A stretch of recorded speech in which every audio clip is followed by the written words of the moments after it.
And news just coming in, India and the United Kingdom have issued a joint statement, take a firm position on terror. Prime Minister Modi and Theresa May reiterated their strong condemnation of terrorism in all its forms, including terrorism and terror-related incidents in both India and the UK. The leaders agreed to strengthen cooperation to take decisive actions against Pakistan-based terror groups, including Lashkar-e-Toiba, Jaish-e-Mohammed, Hizbul Mujahideen, and other like the Haqqani Network, Al-Qaeda and ISIS.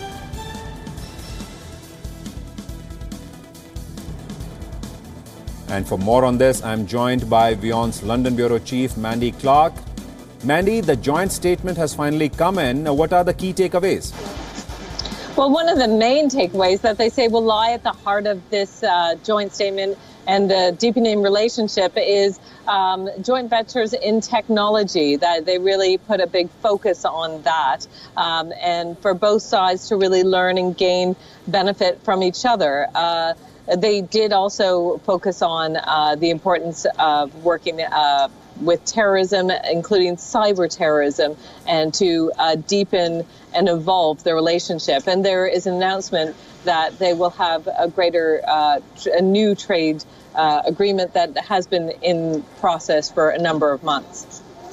Indeed. Also, Mandy, the fact that India has been trying to get a lot of countries on board in its fight against terror, particularly the one sponsored by Pakistan. Another step in that direction, since Pakistan-based terror groups also find a mention in the statement. Yes, terrorism is a key part of it, the joint defense with both sides. And of course, terrorism has been an issue in the UK over the past year or so.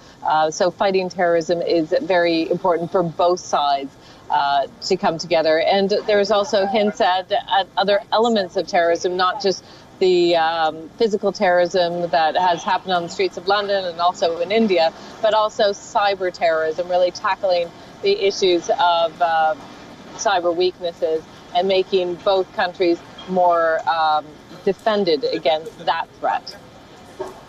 Requesting you to hold that thought, Mandy. Also joining me on the broadcast is my colleague Ramesh Ramachandran. He joins me from the WION News Pit.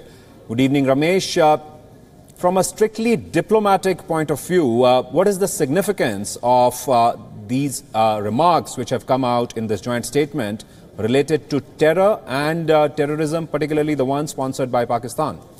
Indeed, Raghavendra, as Mandy was pointing out, the joint statement is a fairly elaborate and comprehensive one, detailing the avenues of cooperation between India and the UK on a range of issues of bilateral, regional and global significance. Now, as Mandy was mentioning there, defense and cyber security and counter-terrorism are two key pillars of India-UK relationship and cooperation especially.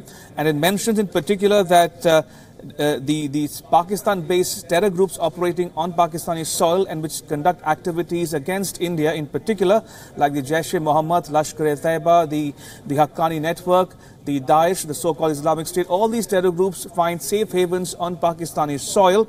And India and the UK have seen that and voiced a lot of concern over this phenomenon, so to speak, and have joined hands to combat terrorism in all its manifestations and forms, especially those directed against India from Pakistani soil.